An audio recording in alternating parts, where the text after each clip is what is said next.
Welcome, welcome. We're going to go ahead and get this meeting started. I am Andy Pease, the chair, here with Tom Burns, our vice chair, and we're going to call to order this Water Resources Advisory Committee for today, Wednesday, November 1st, 2023. We've already established we have quorum. Yes. Okay, great. So we're going to go ahead and do our introductions, and if you could just say your name, your organization, and your role. And this is a good chance for us to speak slowly and clearly so that we kind of all get to know each other, and if there's newcomers, that we make sure everyone feels welcome. Christine. Thank you. Christine Mulholland, Environmental at Large. Linda Chipping, Coastal San Luis, RCB. David Chipping, Environment at Large. Eric Greening, Environmental at Large. Jim Guthrie, Roy Randy, State Council. And EV, the Pomoc Community Services District Director. Water Relay System, Pomoc Community Services District, retired. Brady is the Pomoc Community Services. Not retired. Dominic Rock, alternate to Linda from the RCB. Rick Merchant, Farm Bureau. Steve Carter, Slow County Farm Bureau. He has it, you can see. Sarah Thank you, Sarah. Matt Cook, Golden State Water, he was also the superintendent. Mark Zimmer, Golden State Water, general manager. Water Purchasing Council. Thank you, Clint. In the back.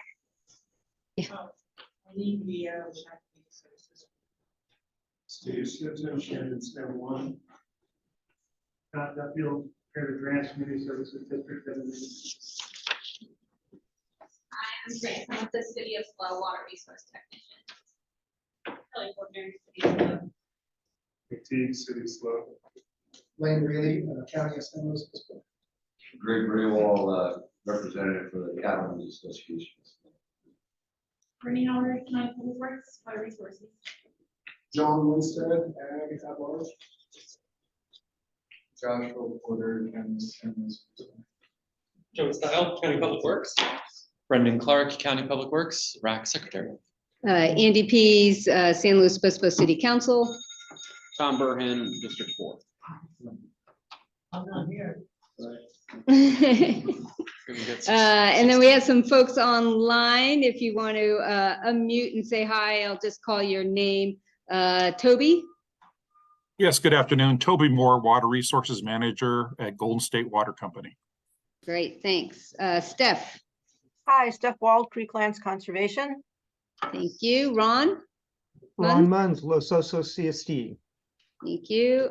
Jenny. Jenny Williamson, County Public Works. Thank you. Steve Kahn. Steve, do you want to say hi? Okay, it's unmuted, maybe a sound issue. Circle back if you can. Matthew. Oh, hi, Andy. Yes, Matthew Scudato, hydrologist, Santa Barbara County. Thank you. Kelly. Kelly Dodds, San Miguel CSD. Thank you. Spencer. Spencer Waterman with Water Systems Consulting. Thanks, Spencer. Katie. Katie Field with Slow County Farm Bureau. Thanks. Kendall.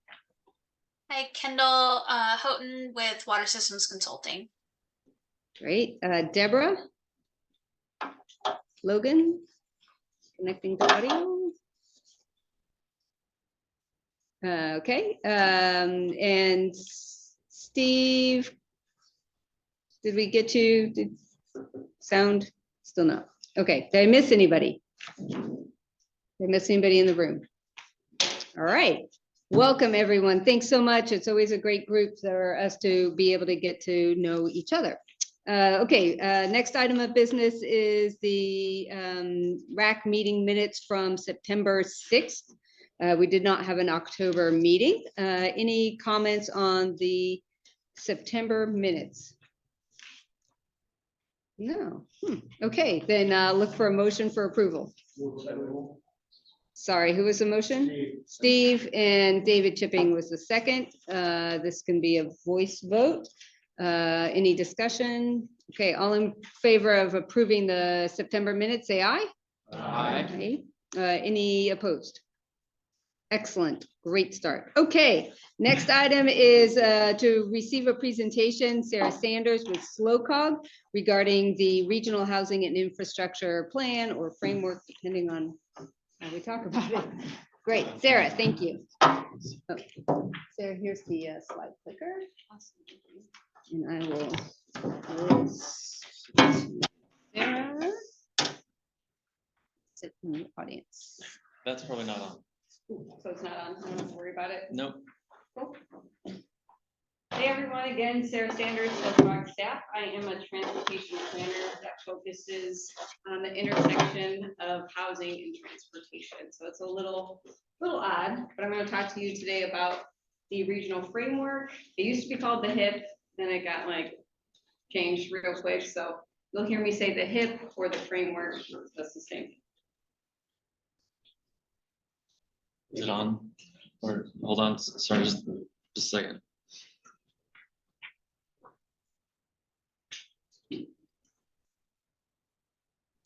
And It looked like it. now try. Okay.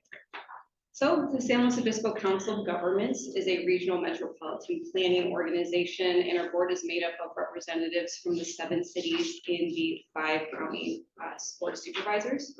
Our region is the boundary of San Luis Obispo County, and we allocate federal funding and state funding. We facilitate governmental collaboration. We prepare the long-range regional transportation plan, or RTP. We have a lot of acronyms, so I'll try to say them all, but stop me if there's an acronym you don't know. And we examine common regional problems like housing. So these are just some of the tasks that we do in our organization. As you can tell, most of them revolve around transportation. So in 2019, when I came on, there was a little more funding when it comes to housing planning. And so that's what kind of created my position. And so I do a lot of land use and transportation. Before I get into the whole framework, understanding the roles of housing development is important. So back in 2018, the housing crisis started to gain a lot of attention. And this issue isn't a local one, it's a state one, it's a across the United States issue. And it's been decades in the making. So in California, it's there's a lot of partners in creating housing, as you can see on this whole cog wheel. I just want to call your attention to some of these things, like the state provides our region with a number of units we have to plan for, and that's through the regional housing needs allocation process. And they give that to SLOCOG. The SLOCOG works with all of the land use jurisdictions, so the 7 cities and the county, to put those housing units into housing elements. And that needs to be approved by HCD, the Housing and Development Department and Community Development Department. So the counties and cities have a year to update their housing elements. Everybody's in compliance right now. We're currently on the 6th cycle of the RHNA. And then those agencies use the policies and programs to guide housing development. Long story short, then builders and developers build housing units. So there's a lot more pieces that go into it, but it's definitely a more complicated process. But I bring that up because the county leadership started to work with private and public partners to figure out what we could do to streamline the housing process, because there's a big need in our region. And the first step was to create the 2020 Regional Compact. And then it was to align all of the housing elements, which we did in 2020. Each housing element included a regional section for the first time. That's very unusual. It's great to see that partnership. And then the third goal, the strategic action plan, is what created the Housing and Infrastructure Regional Framework, or the HIP. Like I said before, formerly known as the Regional Housing Infrastructure Plan, the framework inventories water, wastewater, and transportation barriers to housing. It identifies funding to implement infrastructure needs. It develops the foundational information for the next regional housing needs allocation. And then throughout the last 7 months, we only had 7 months because the grant funding that funded this framework was due in September. We did over 60 stakeholder engagements or presentations on the framework, and it was ultimately adopted by the SLOCOG board in August of this year.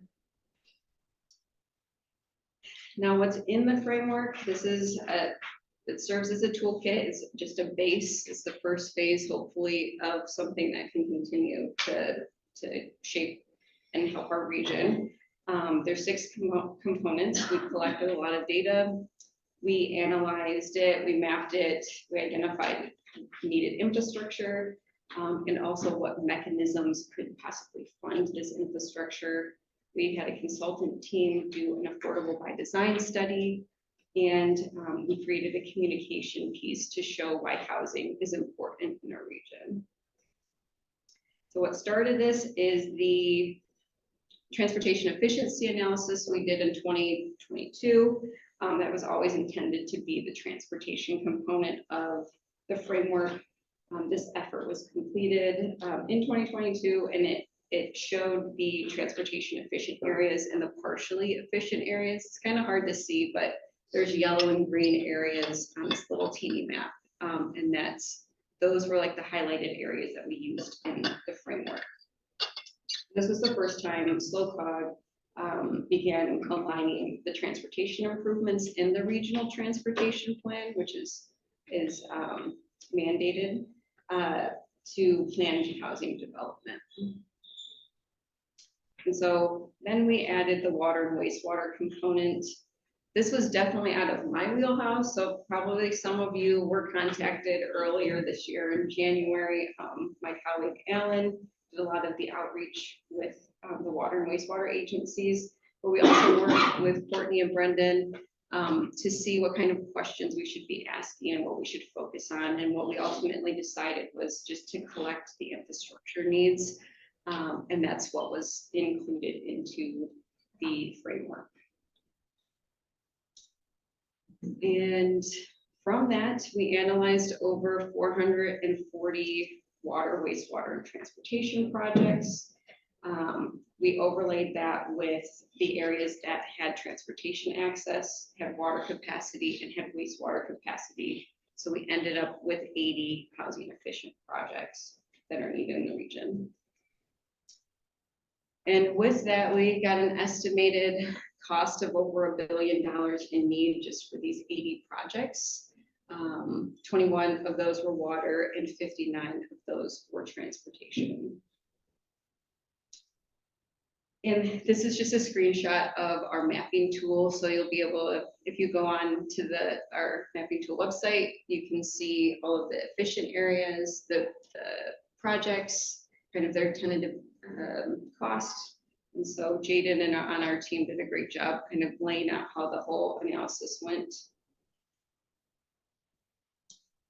And with that, we had a consultant do the funding strategies assessment, and the key purpose, one of the key purpose of this effort was we knew there was a lot of infrastructure need, but we didn't know how to fund it. And so we wanted this consultant that specializes in grants and other infrastructure programs to come in to see what we could actually reasonably get in the next few years when it comes to these 80 infrastructure projects. And from that, they thought we could get an optimistic award of $91 million. But as you can see, they showed a funding gap. You know, we have $1 billion in need, 91 million on discretionary grants, and we still need over 900 million to fund the rest of those projects. Now, we also had another consultant do a affordable by design study. This is the slide that everybody likes to talk about because of the costs, but those are dictated by the state, so that's not something we can change. But anyway, so the 7 cities in the county need to provide HCD, the Housing and Community Development Department, with an annual progress report on housing. And it needs to be divided into income groups. So low, very low, low, moderate, and above moderate. And the planners that I work with, they were looking for a way to justify putting certain units into the low and moderate income categories. And so that's why we did this study, to see if there were certain characteristics that made affordable by design, and what could we do as local governments to incentivize that kind of development. So with that, they did a thorough analysis and found on the rental side, the market is close, and regulatory change could help. And for the for sale side, unfortunately, it's not very close, and a longer term approach is needed to build these kind of units. They mentioned that increasing housing production overall could bring supply and demand back into balance. And this study also includes a policy menu for local jurisdictions that have the land use authority to maybe implement some policies that could make it a little more streamlined for housing development. And lastly, another component of the framework was after 60 outreach events, we had a lot of people say that we have enough housing in our area and that we don't need any more. And so we saw a need that we wanted to include some highlight some successes in our community when it comes to housing development, and also kind of do a few talking points on why housing is important in our region, especially to like maintain our society to continue its functioning. And so we created that document as well. Now the future of the framework. So we're continuing to pursue additional funding, like discretionary grants that funded this effort. And so a colleague and I are actually working on another one to go a step further. We definitely want to include the master water report data. We've been working with Courtney and her team, so they're well aware of this effort. So we could hopefully like seamlessly put these things together and maybe do a little more analysis and really dig down on what priorities when it comes to water, wastewater, transportation there are. And then also even adding an economic component to the analysis. So we didn't have time to do either of those, but hopefully in the future we will. On the infrastructure side, our region's looking at pursuing a self-help status, and that's called a local roads first. And so you can check that out. And then now we're also, from this effort, we're seeing agencies use the framework when pursuing grants. And so I've written a few letters of support already, which is kind of cool to see that this is just bolstering some of the need that is out there, and especially when it comes to discretionary grants. And then we're seeing possible water and transportation combination projects, because some of our paths might use the same water paths that would go in. Hopefully we could like, we've been talking to a few people about, you know, putting those together, seeing if we can pursue funding together. Because if it's already going to be, you know, dug up, we might as well add an active transportation component or something like that to the area. In closing, the framework is really the first of its kind, and it's meant to be a living document. So if there's infrastructure improvements that come up, we can adjust things. This can change. These connections have not been made this easily accessible before, so it's cool to see it all on a regional level. Through the decade that I've been in this county, I haven't seen this much collaboration. I know that's a super buzzword, but I really haven't. When I was a grad student at Cal Poly, most of the jurisdictions didn't really talk to each other. And now I meet with planners from all of the jurisdictions on a monthly basis. And I think it's shown, especially in some grants that we've received over the last few years, that we are just more competitive together than we are separate. So with that, I'll take any questions. I've got one for you, and Yeah. that's to do with the dreaded Dana Reserve. Yeah, you know that was coming, didn't you? You have a block in the front with three vertical things, which had the plan and then the general plan. The general plan suitability. It appears the county, in applying SB 330 to the housing demands for low income, has basically ignored just about everything in the open space element of the general plan on the basis that housing was needed. I presume much of the work that you have done is not done with the idea that any developer could go in on an urban fringe and declare suitability from the housing mix to basically sweep SEQA aside. I'm just wondering, does the framework look at that issue of 330? Well, we do in the mapping tool, we have things that are open space zoned. And so you can see that like in the mapping tool, that if it comes up and it's open space. But when it comes to Dana Reserve, that's an area that's transportation efficient. It's housing, it was found to be housing efficient here. So, and I mean, I'm not an expert in water, you guys all are. I'm a transportation nerd. So I was kind of, that was already in the pipeline when we were coming up with this stuff. So, and I want to make sure that we're kind of keeping within our purview of WRAC. One of the reasons we were really interested in, and hold on just one second, of bringing Sarah and the slow cog plan here is because it is one of the first times where that water layer and transportation were brought together as we think about housing. And I'm on the slow cog board, and when it came to us as a plan and had some specific projects, we felt like maybe that 7 months wasn't quite enough time to really vet the specific projects within priorities. And so we said, okay, it's a great framework for additional study and understanding. And so that was kind of the shift in the naming. So I want to make sure we don't take this framework more literally than it is capable of doing it in its current status. It's a toolbox. Oh, And yes, right. and we don't have, so Slowcog doesn't have land use authority, so we're getting that a lot, where people were thinking we're just.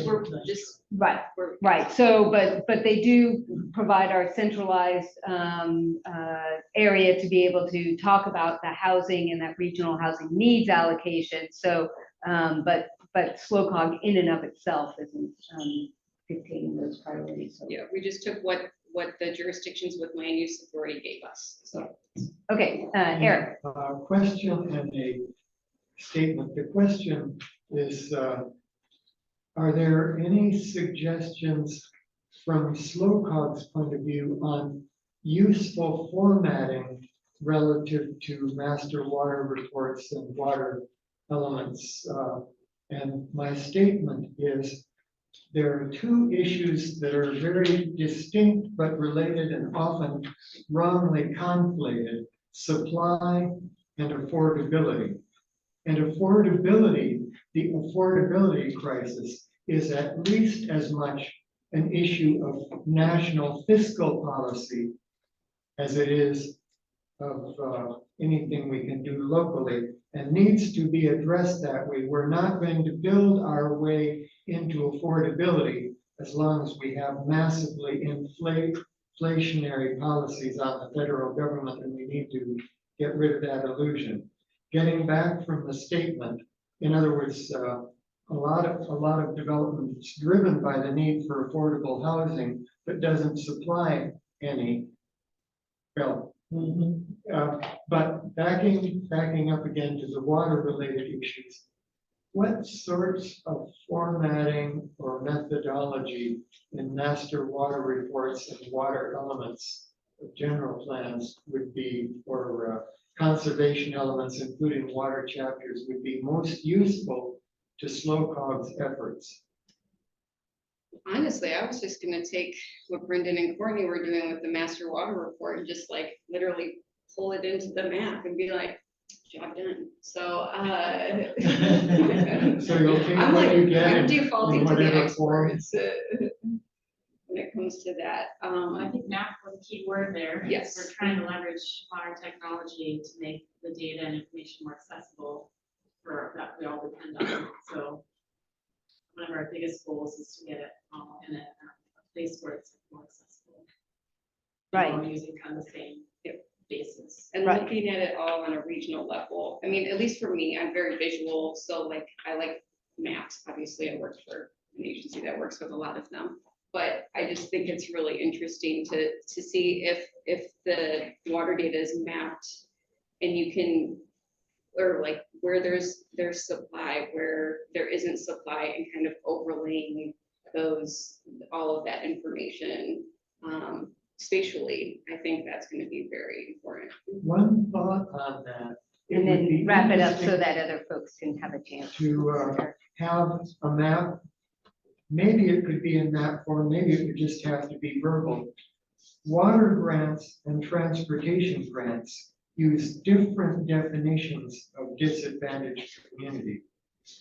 And obviously, the prime need is where both methodologies show disadvantage, but it would be very interesting to see how those different definitions and methodologies relate and what catches the genuine need. Okay. We can include well, at least I'll have to look into what water uses as the definition, but we have a regional definition of disadvantaged communities that we can add to that, so. Thank you. Yeah. Great. Sarah, on that slide where you showed the cost of these different units and stuff, and you're showing on your maps where your access points where people would travel from to and fro. Where's the job so people can afford this?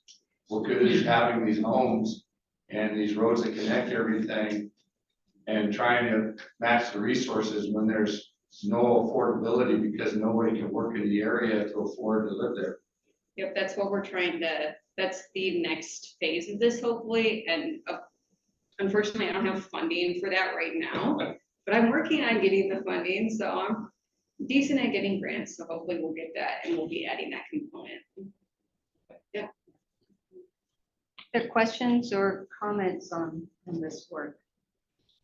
It's really important, and I think as the more that we have all of that information, the more that we can kind of collectively prioritize, figure out, okay, the infrastructure costs are overwhelming.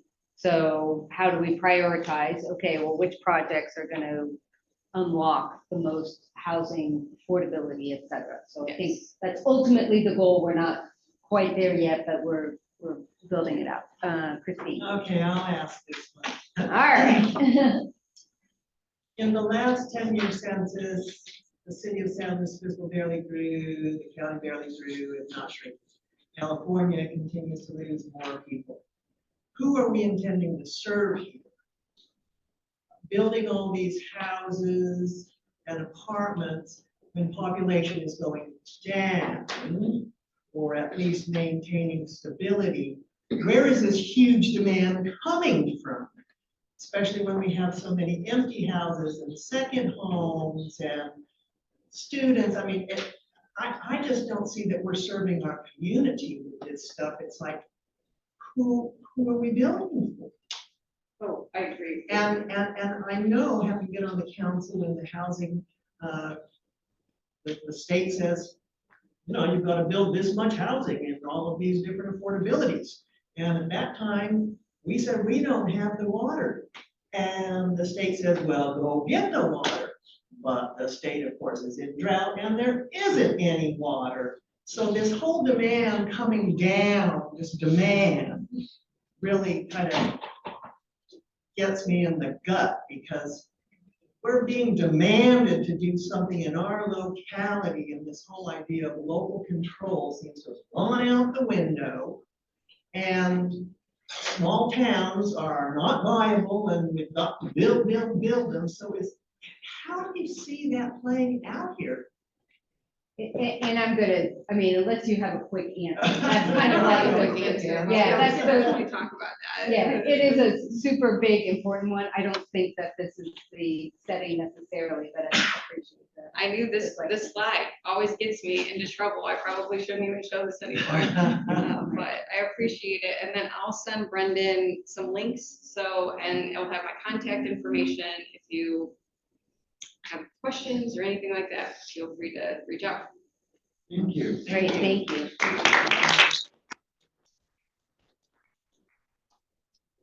Can we do something? Yeah, go ahead. Thank you. All right. And next is Blaine to provide an overview of satellite-based evapotranspiration technology that we're using for some of the basins. So come on up, Blaine. Mhm.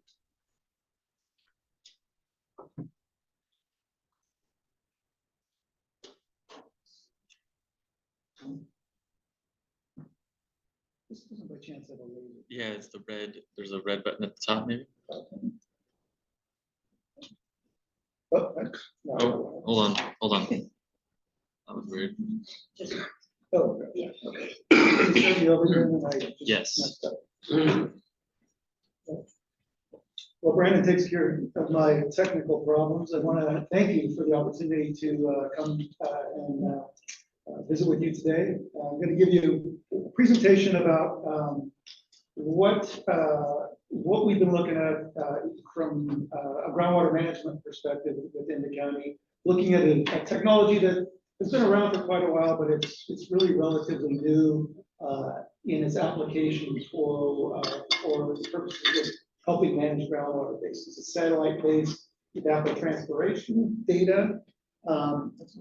And the presentation today, I guess we should back up and introduce myself. I'm Blaine Reilly. I'm the Director of Groundwater Sustainability for the County of San Luis Obispo. For those of you that don't know, it's a relatively new department. It was formed a couple of years ago. I was hired in November of 2021, so coming up on a 2-year anniversary as the first director of the department.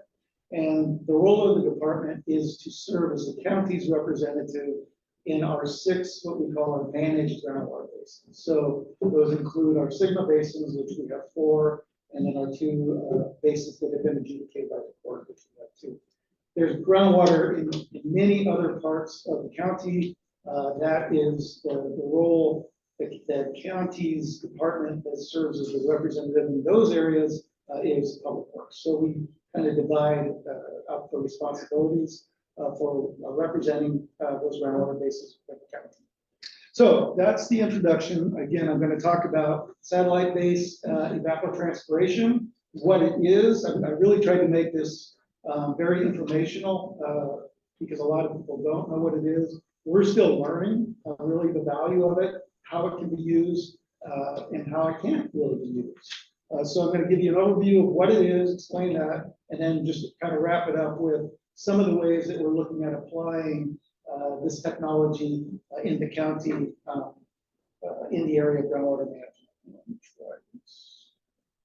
Okay, so before I get into it, I really have to extend thanks to some folks that were very helpful in providing information that I used in putting together this presentation.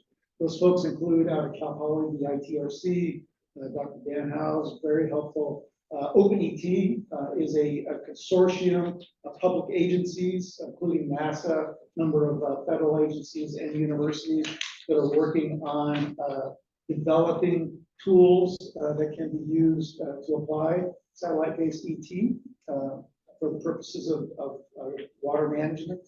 Land IQ is a private firm that utilizes satellite-based technologies for the purposes of water management. And then also a consulting firm, DSCE, provided information. All of those folks provided information that I used to prepare today's presentation, and I wanted to give a shout out to all of those folks. Okay, so I just described really my role in the county. There's a number of groundwater basins in the county. Some very, very large. The Paso Robles groundwater basin is the largest that we have in the county, and then we have some very small groundwater basins. Department of Water Resources in the Bulletin 118 delineates the boundaries of each of those groundwater basins. And as you can see, they're kind of spread all over the county. Groundwater is the primary water supply for most of the rural portions of the county. So it's a very important resource, and it's very important that we manage it appropriately. So of those groundwater basins, DWR has also provided basin prioritization. These are under SGMA, under the Sustainable Groundwater Management Act. They prioritize the basins to be addressed with regard to developing groundwater sustainability in each of those basins. So we have high and medium priority basins in the county, and then we have low and very low priority basins. The high priority basins, which are the ones that we're focused mainly on, at least my role is focused mainly on right now, are the Paso Basin, the San Luis Obispo Valley groundwater basin, our part of the Cuyama groundwater basin, and then also, even though our two adjudicated basins are classified by DWR as low priority, that really sort of it has to do with how they bend them with regard to SGMA, and it doesn't mean that they're not worthy of consideration. Okay, so estimating groundwater or estimating agricultural water use, and specifically today estimating agricultural groundwater use. How is that done? What are our options for doing so?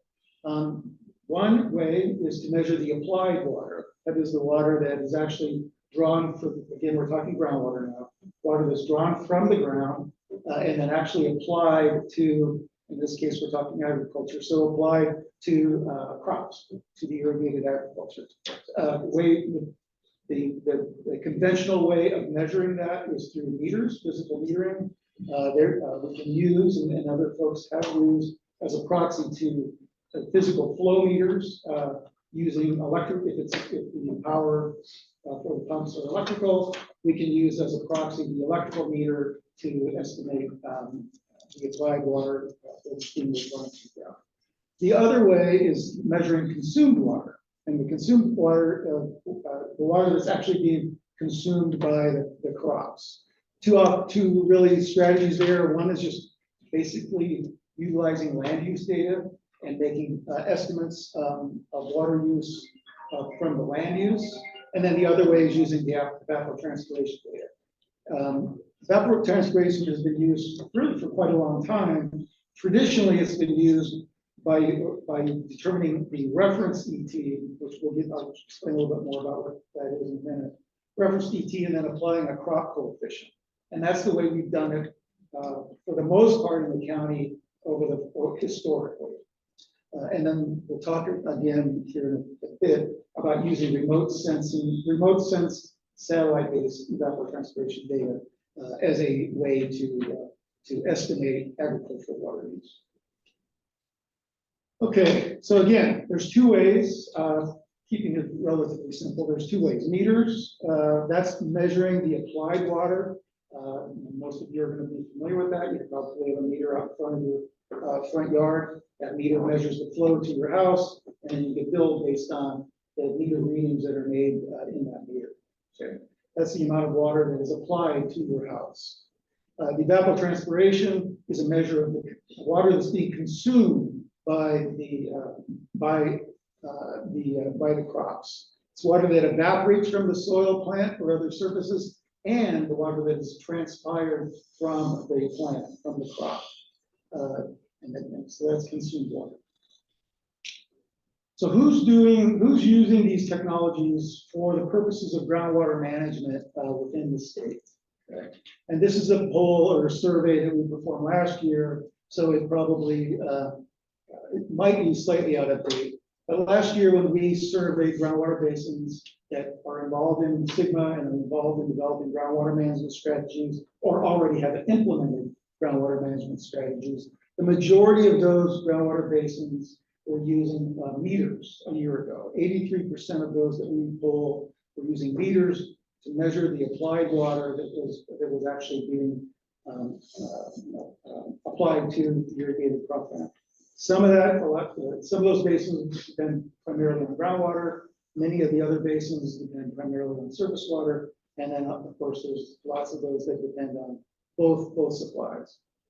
You can see, okay. So for us, this is Cuyama. So that's the one basin that we have a portion of in our county. They are currently implementing their groundwater sustainability plan. They looked at using satellite-based ET for estimating agricultural water consumption. They decided that they felt more comfortable down there using requiring actual physical metering of groundwater extractions. Most of the ET, most of the basins that have elected to use satellite-based ET right now, or at least as of a year ago, are over in the Central Valley and then up in the northern part of the state.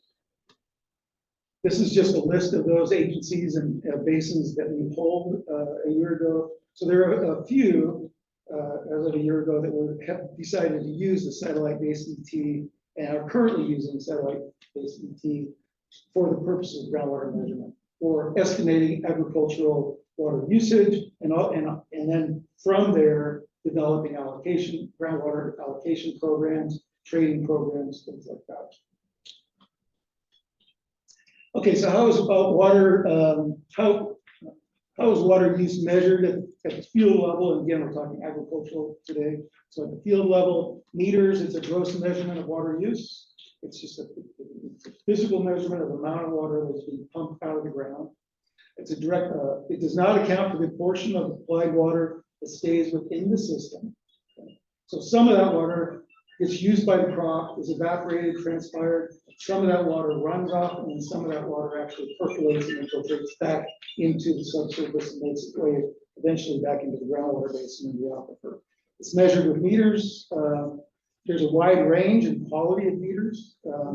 Typically, meters require calibration periodically to make sure that the measurements are accurate, and that data collection and management can be a significant effort. Again, if you think about the urban water system, the city, for instance, the city of SLO, there's a meter out in every one of probably in front of everybody's house. Those meters need to be read, the data needs to be collected, analyzed, ultimately used to prepare your bill on a monthly basis. They're most beneficial if it's correlated to the area being irrigated. And what we see in areas, one of the reasons Cuyama ended up, one of the challenges that Cuyama is finding now that they elected to go with meters as the strategy for measuring groundwater extraction is that there can be a well that serves many fields, and it's not serving the same fields all the time. And it's hard to tell where the water that's being extracted and measured through a meter at the wellhead, for instance, where that water is actually going, where is it actually being used. So that's the challenge with the metering approach. The other approach is using evapotranspiration to measure consumed water. It's a net measurement of water use. It's best estimated using, and we'll talk a little bit more about it in a minute, using ground truthing to make sure that the data that is being sensed from the satellite is adjusted for actual site conditions. It measures the water that actually leaves the system. Any excess water that is not consumed stays within the system. So it infiltrates back into the subsurface, ultimately making it back into the groundwater system. It can be estimated either using a reference crop ET, which is the traditional way of using evapotranspiration data, and crop coefficients, or using the satellite-based ET. And accuracy in any of these methodologies matters. Super simple, and I think what I'm going to do is I've got a video that I'm going to show you here in a minute that actually kind of explains this probably more eloquently than I can. So I think I'll just jump yeah, both of these two slides get covered with working with this. Yeah.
After water vapor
Obviously,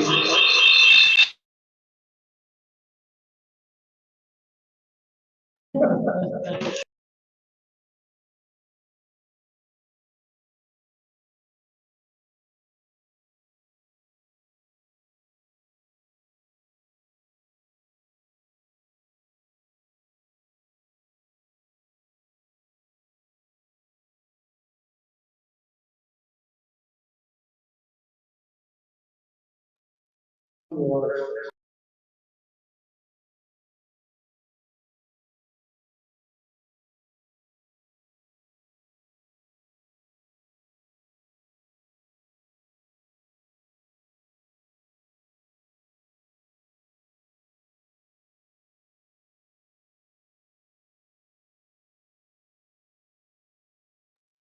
Side in this equation is, or the blue, precipitation for the most part is what we're concerned about. And then where is that precipitation going? Where's the sink? It's being lost through evapotranspiration from the fields and then runoff if there is any. In most cases in our county, the irrigation systems are very efficient, a lot of drip. There's very, very little runoff. So really for us, the equation is precipitation and evaporation. If we have more precipitation than we have evapotranspiration, we're going to get, some runoff and some recharge to the groundwater basin. If we get less precipitation than evapotranspiration, then we're going to get losses. There'll be a loss of groundwater and storage. So this is just how that model works, how the equation works. And again, for us, surface irrigation using surface water is pretty limited in our county. And because of good, efficient irrigation systems, for the most part, we don't see much in the way of runoff. So it's basically, we're balancing precipitation against evaporation to manage our groundwater basins from an agricultural water use perspective. Again, the input for ET is the information that we're getting from the satellite, and then also we're ground truthing that using land-based climatologic stations to measure, among other things, precipitation on the ground. And the great thing about ET is that the satellite basically passes over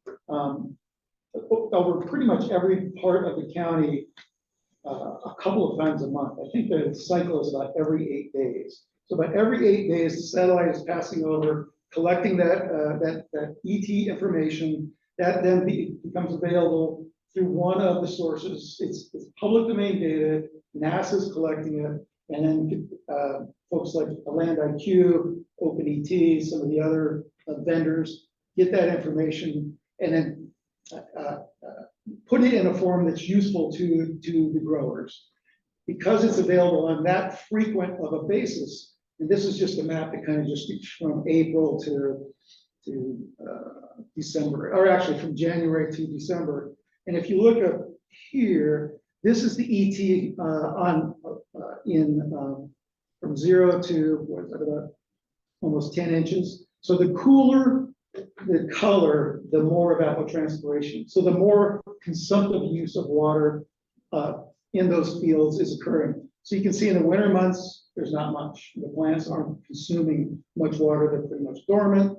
Through the peak summer months, it's hot, it's dry. The plants are using more ET, they're consuming more water. And then again, it tapers off in the fall and winter months. ET allows us to look at, this is a graph of one field with ET, the cumulative ET from January to December for, I think it's 6 different years. So 2017, 2021. So you can see that that field consumed different amounts of water on an annual basis, depending on what the climatologic conditions and the decisions made by the farmer were on that particular field. So using crop coefficients, we would assume that all of those lines would have been identical by making estimates using crop coefficients. It gives us a much more detailed and comprehensive mechanism to understand agricultural water use at the field scale. This is the same. This is data. This is ET data monthly, so you can see over a few years. And again, I think that's in millimeters. Yeah. So the y-axis is in millimeters. So it's what you would assume. Winter months, cold. The crop isn't consuming much water. In the summer months, heats up. The crop is consuming more water. So we're using more water as it cycles through the the different seasons of the year. And then this is just a chart that kind of, it's a little bit difficult to kind of get, but this is the net, so 0 is right here. Okay? So if it's below, if the orange line, the net to and from the groundwater basin, if it's negative, we're losing water from the groundwater basin, we're consuming water from the groundwater basin. And if it goes positive, now we're replacing water to the groundwater basin. And that obviously has occurred in this chart in the winter months. Okay, so what is the variability? What factors cause ET to vary? There's the environmental conditions, and again, thinking about it at the field level, the environmental conditions, the permanent crop age, the farming practices, the irrigation management strategies, the crop type, crop management, crop performance, and then a myriad of other factors. All of that is happening at the field level. So here is, now we're going to bring it back to SLO County. I want to give you some examples of that variability. So, oh, sure. So this is a shot of that airport in the middle. That's the Paso Robles Airport. The different colors up to the left here are the crop type. So all those different colors, those are all irrigated agricultural fields. You know, that wine color is wine grape vineyards. So the vast majority of irrigated agriculture in that part of that basin are wine grapes, but we have other things too. The orange-ish, the deciduous there are pistachios. Up in the upper, we've got some vegetables way up here, and then I think there's a golf course right there. So if you assume that a vineyard uses the same amount of water, then you would expect, if you look at ET for each of those wine grape vineyard fields, we would see the same thing, but we don't. This legend here is inches of ET, so that's inches of average, or not average, annual inches of consumptive water use by those fields. And there's a lot of variability. The yellows and the orange are fields that are using relatively small amounts of water, consuming relatively small amounts of water, where we have fields that are using over 3 feet of water in this area. This is interesting. This is one vineyard right here. 3 different blocks, one vineyard, and there's the consumptive water use for that one vineyard is significantly varies over from north to south. I'm going to kind of hurry kind of through. I talked a little bit about ground truthing. I'll just kind of pass over that. I think I kind of explained. So I wanted to show you just a couple other things that we're looking at using ET for. This is again the Paso Basin. We're currently evaluating the potential of using ET for the basis of allocating groundwater extraction fees. Again, this is a shot showing a bunch of farming units, irrigated agriculture. This is that same shot. This is the ET, annual ET for I think 2020 for those farming units, those fields. And then we developed a proof of concept pricing model based on a relative comparison of annual ET from farming unit to farming unit to farming unit. And I think if I just would point one out, it's this, no, here. This field right here is based on this. We haven't adopted yet. This is just a proof of concept. That field, it's a vineyard. It's about 637 acres. If we would charge $100 an acre foot of ET on an annual basis, we would generate that particular farming unit would be charged about $70,000, and there's about 540 farming units basin-wide. We would generate about $4.5 million in pumping fees. If we move that up to $200 an acre foot, we could generate almost $10 million. That's money to use for groundwater management.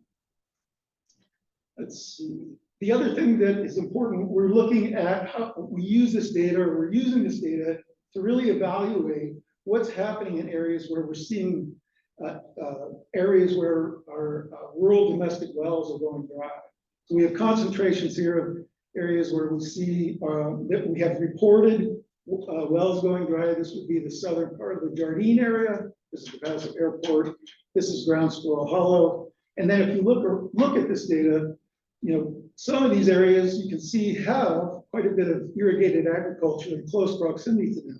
Others, you know, we have wells going dry, but there's not really a lot of irrigated agriculture very close by. We need to better understand what's happening in these areas and then fine tune our management strategies to address these particular issues. Without getting out there.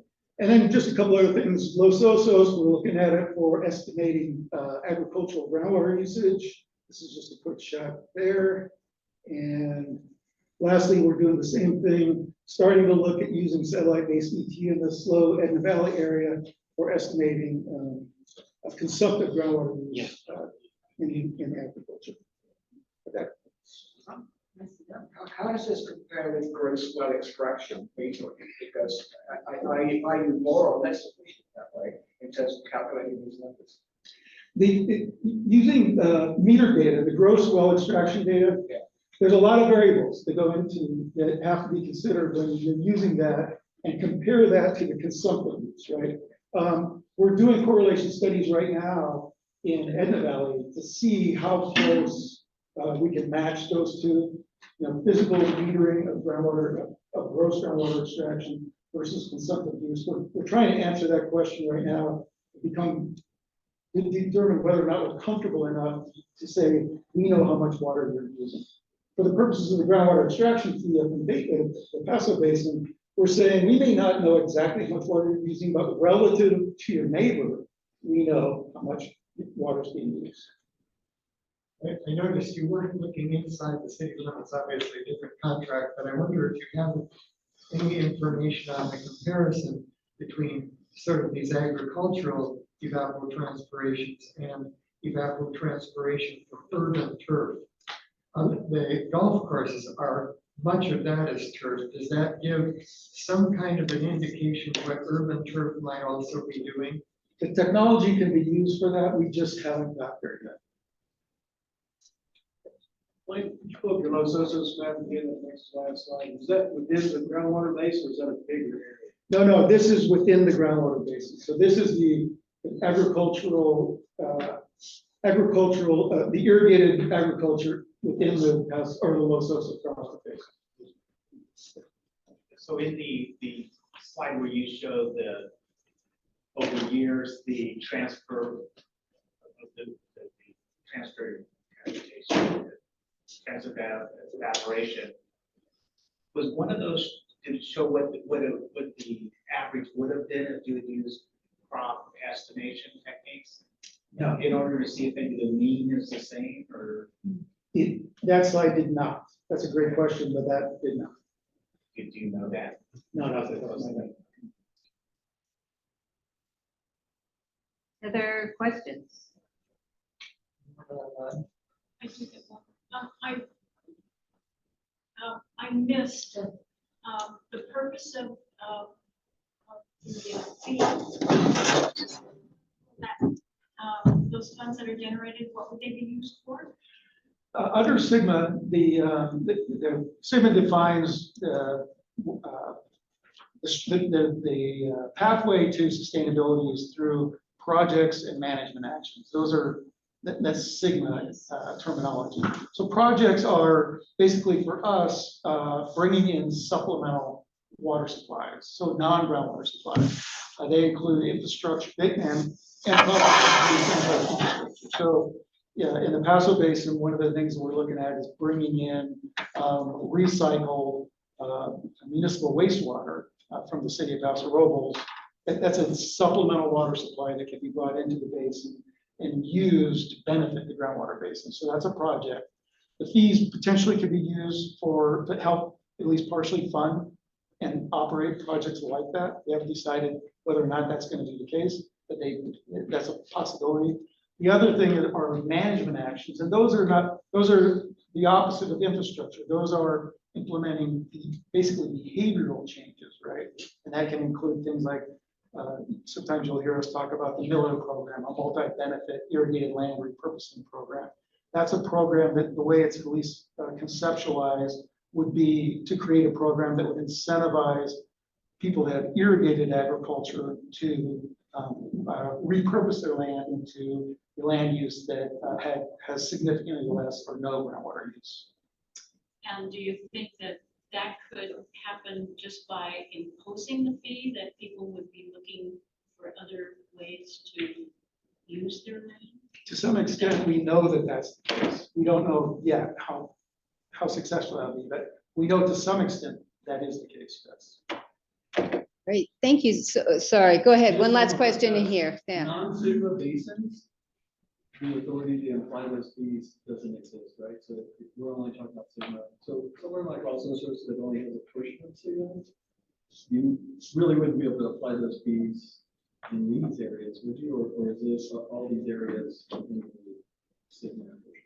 No, the adjudicated basins are not subject to SIGMA, right? Not subject to SIGMA rules. And I'll probably stop the answer there if there's a lot more to that. I know. I just wanted All right, and then any quick questions online? I'm not seeing any hands raised there. So Blaine, thank you so much.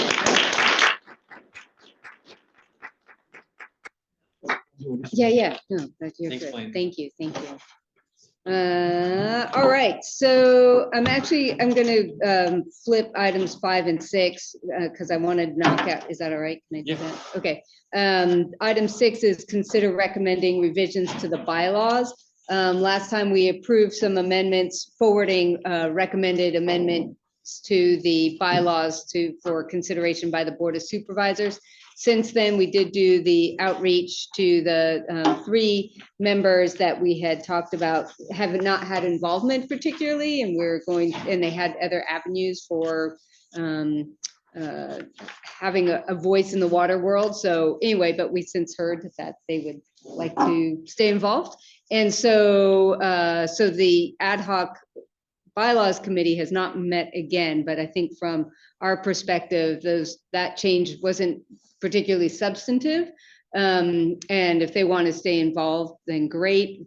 And so our recommendation, my recommendation, the executive committee would be to omit those changes and forward the rest to the Board of Supervisors. And so that's what's in your packet currently, is basically all the changes we agreed to last time, without deleting without changing the membership group.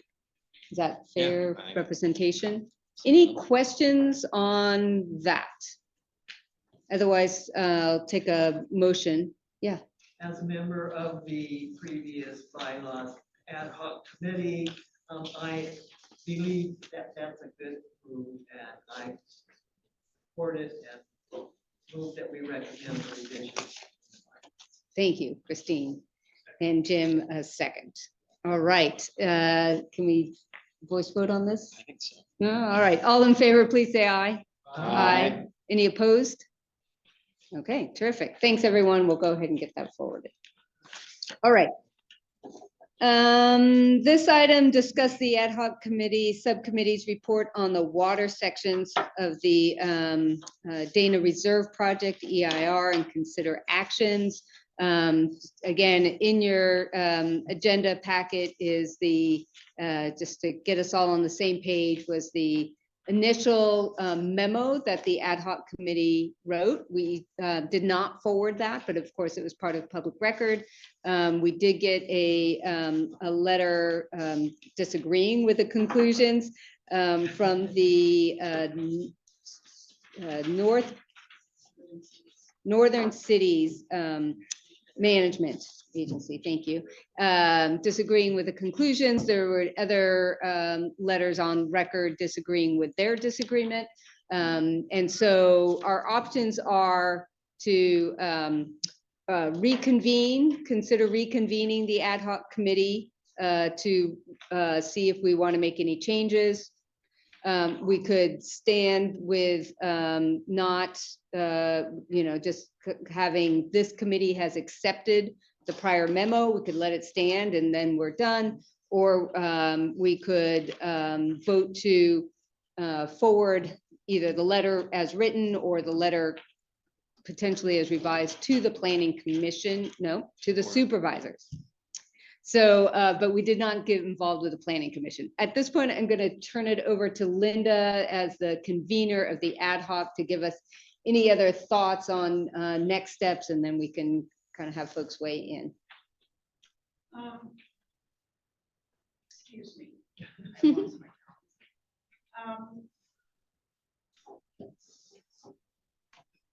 The agenda says that we'll receive a verbal update on the planning commission hearing, and I did not attend the planning commission hearing. I did look at the comment letters that came in. I don't know that water was ever addressed at the planning commission hearing, but the letter from the London cities, maybe go back and look at our report that we submitted. My feeling is that we should let it stand, that it's accurate and what its findings were. The ad hoc memo. you The mean? ad hoc memo. Yep. We looked at what was available in the Dana Reserve specific plan, final EIR, and a couple of those other documents that were mentioned. And I think that it zeroed in specifically to its impact on the Napomo Services District, the Napomo Community Services District. It was within our purview to do that and not to be looking at the entire subbasin, which is in a stage 4 critical condition that was not a part of our mandate. And so because all of the water that's coming in to service this project is imported water, there is no impact on the groundwater basin from that project. So my recommendation is that we let the report that the ad hoc committee stand as it is. In terms of forwarding it to the Board of Supervisors, I'm under the impression that there's probably some more discussion that's going to be transpiring between the developer and community members and possibly the county. If we don't know if it's going to be the same project when it finally gets to the Board of Supervisors. So I would suggest that we not send it to the board. Thank you, Linda. And I'm sorry, the ad hoc committee did not meet to make these discussions. There are 6. Sorry, there's 6 members of the committee here. One of them is on Zoom. On Zoom. That if they have other, they looked at this information. If they feel that they want to meet, by all means, we can decide that, but I don't see a reason. Thank you. And I'll note that their staff, county staff has indicated that this won't go to the Board of Supervisors this calendar year. So we also have the December meeting. We don't meet in January typically, so but December would be another opportunity. So I see Eric. I have a legal question that I don't know if anyone can answer, but if they can't, we can maybe refer it. Under the Brown Act, an ad hoc committee is usually good for 6 months.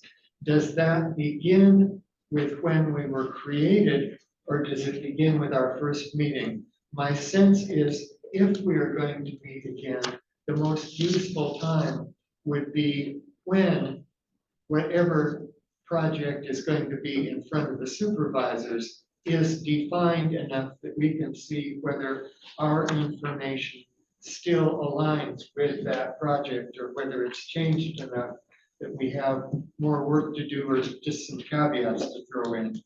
But I don't know whether that would be legitimate under the Brown Act if it happened, say, in January. All right, well, let's put a pause on that question until we find out if it's relevant. I David. was on the committee and did, before the first amendment, I did a big technical review, which they got, which you did not get because it was internal. And rather interestingly, I had not looked at Master Response 1 in Chapter 9 of the final EIR. And that agreed almost completely with the conclusions we had. What I find very mysterious about this, and maybe if there are members present, they can explain it. At no point in the ER process did the organizations, these 4 signatories, submit anything at all as a comment to the EIR, the draft EIR. If they're going to be challenged in the EIR, I believe they're out of luck at this particular stage because they've not been part of the CEQA process. But I wonder if any of them here can explain why they made no comment on this in the EIR process. Do you have, yeah, Yeah, I can go ahead and comment on that. Yeah, thank you. Golden State's comments came late, in the game like we mentioned about, but the planning commission even acknowledged that the meetings and such for the EIR all took place under COVID conditions. And so if you look at the planning commission meeting, they acknowledged that this really wasn't as transparent as most projects would be, and hence there were some discussions as a partner agency on the Napomo Supplemental Water Project. We had numerous discussions. I mean, Maria and I have worked together hard on this project together throughout the years, and ultimately we've had a really good relationship as far as developing how this project is going to mature. The project hasn't matured yet to this day. We got 2025 where we're going to bring on the water. We've been talking about how the water is going to be utilized throughout the portion of the basin, and ultimately it kind of took a turn here at the end where how the water assessment, water supply assessor for the project was lumping the water all together into one. It really didn't define it as supplemental water solely going towards data reserve. So just to answer your question, I really suggest, we have our comment letter, Golden State, look at that dives into the technical aspect of what our comments are, but generally, I think we can get there. I hope I haven't completely severed our relationship with the district because we have had a good working relationship. It is a dire area of the basin that needs collaborative effort to manage that. And so really that is the intention of our comments, is to look at how this water is being used for the project. Actually, the letter doesn't have Golden State on it. You want part of the letter. It's the city of Pittsburgh Beach, CSB, city of Arroyo Grande, the city of Grande. I'm sorry, you were pointing to that. So I was referring to the comments in the planning commission, the comment letter. So we submitted a comment letter very similar to that. And we agree with what is the is pointing out. Sorry, oh, that's good. Okay, thank you. Other comments or questions? Anybody online? So if there's no motion for action, then the default will be to what we had last time, which was we've received and filed a memo. We've taken no new action today to either forward it, and then we still have the opportunity, if new information comes on board, we can re-agendize for December, but otherwise we're kind of leaving it lie like it is. Am I understanding the circumstances right? Everybody on board? Jim? You said that the item will come back to the board this calendar year. You have an actual bid next year. No. What's that, Tom? You think like could be the spring even? Yeah, I thought I read something. They said it was gonna be in April, Yeah. but don't trust me March, on April, that. yeah. It's gonna be a while. So, right, so, yeah, so probably, yeah, so we don't meet in January, but February might be another time to revisit.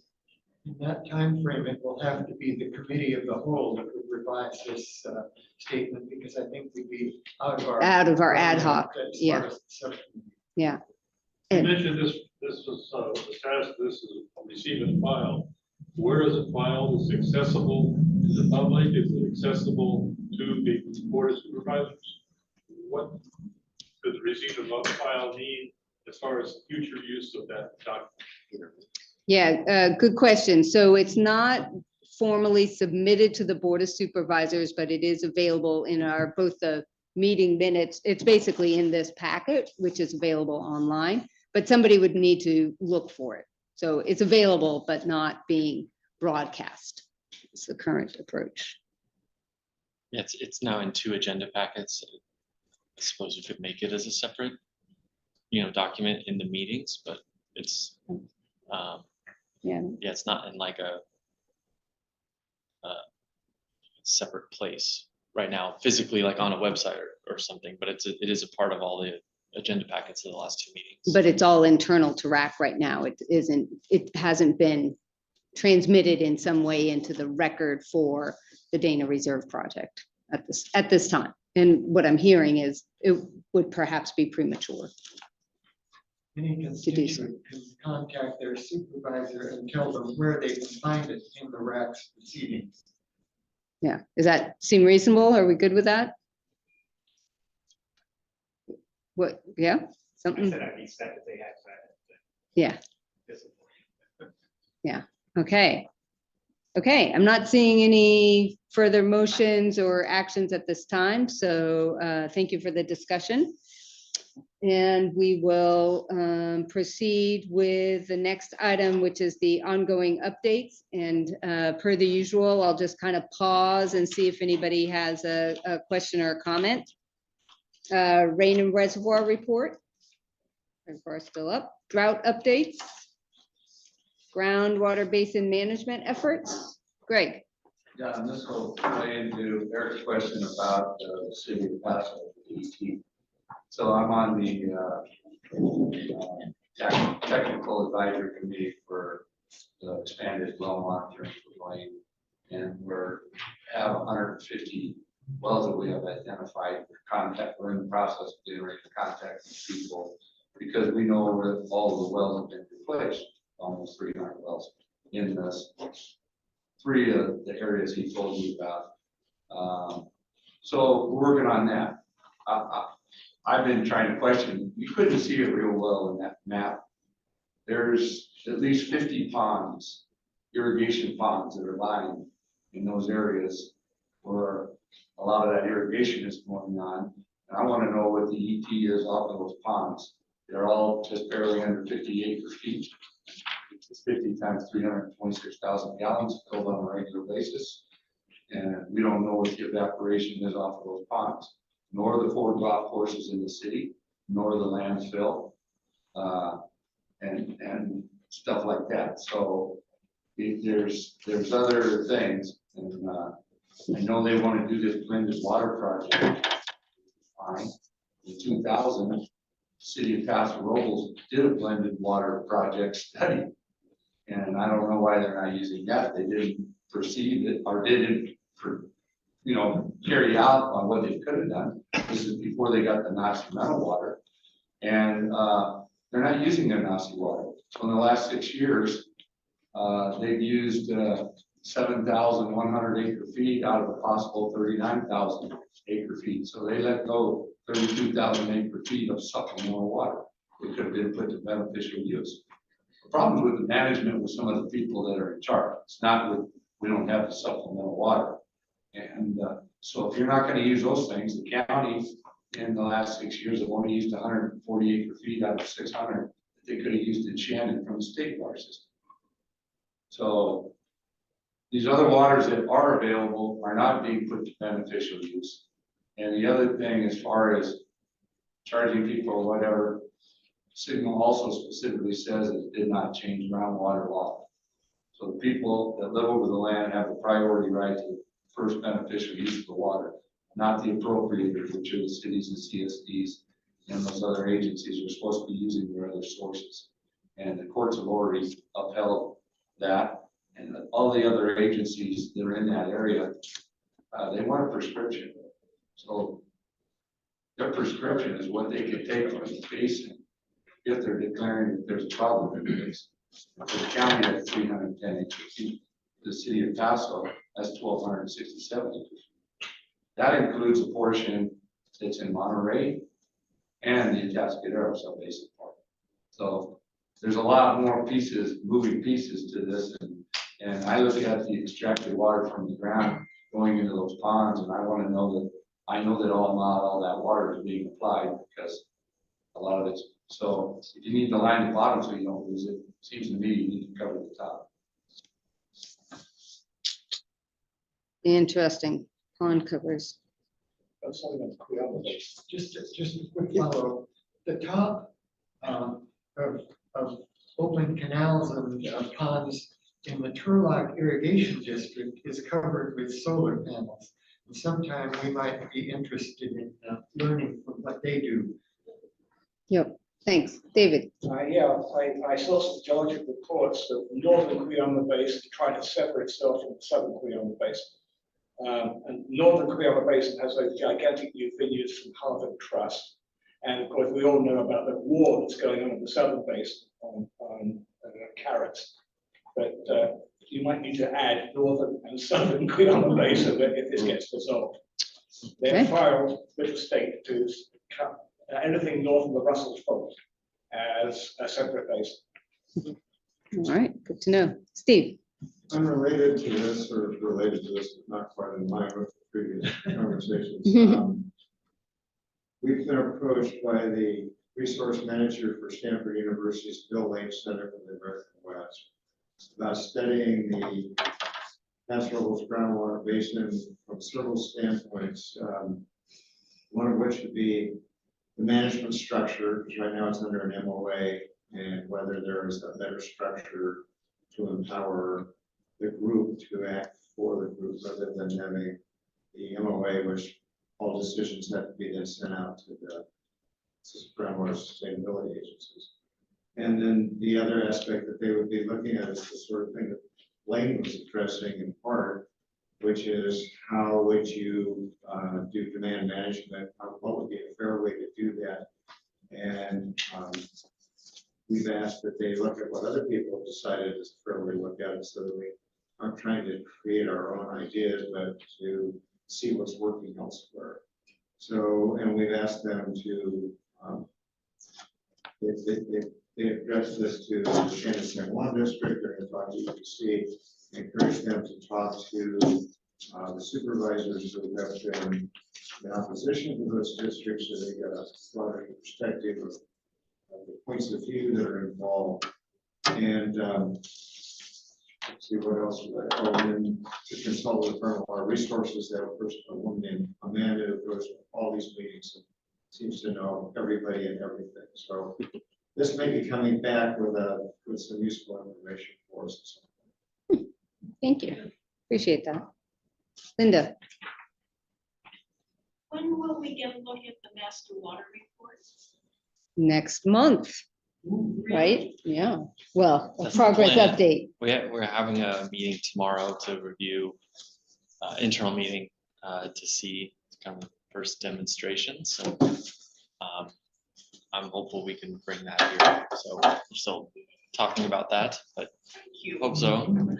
Right, yeah. That's right. It's I would say the difficulty with this part is I can't demonstrate it right now. So I'm, it's like I get the consultant team is working on it. So it's a little more coordination on my part, but I'm hopeful to do that. Yeah. Good question. All right, just to kind of wrap it up here, let's see, IRWM, anything? No major updates. Okay, master water report next time, state water project, desal, any other programs? Singing, and any other of the ongoing water reports. Okay, future agenda items, as we just talked about.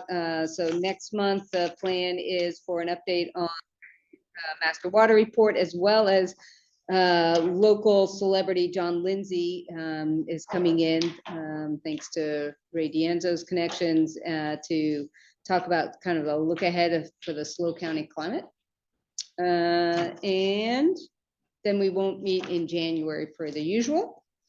And now public comment for sorry, was there anything else for the agenda before I gloss over that too quickly for December's agenda? If so, let us know.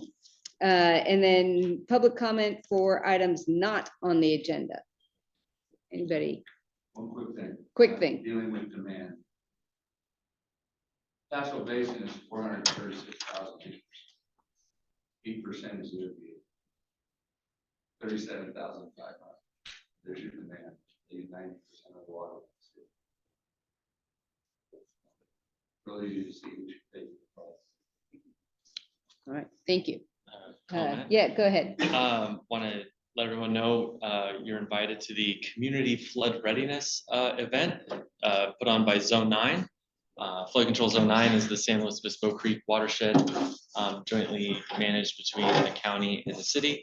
And we're going to be at the Slow Farmers Market tomorrow night with a few other departments and organizations getting information and giveaways out and all sorts of things related to flood control and flood preparedness and what residents both in the city and in the county areas can do to be prepared and what services are offered, and what, some people are, what you're on your own for, and should have some, again, fun kind of giveaways and demonstrations and things. And we'll be right on Morrow Street, we'll have a whole block right off Higuera, and yeah, everyone's invited. Super fun. All right, any other public comments? Anything for the good of the order? If not, we'll go ahead and adjourn the meeting until our next meeting, December 6th, 2023, 1:30, right here in the library community room. Thanks, everyone.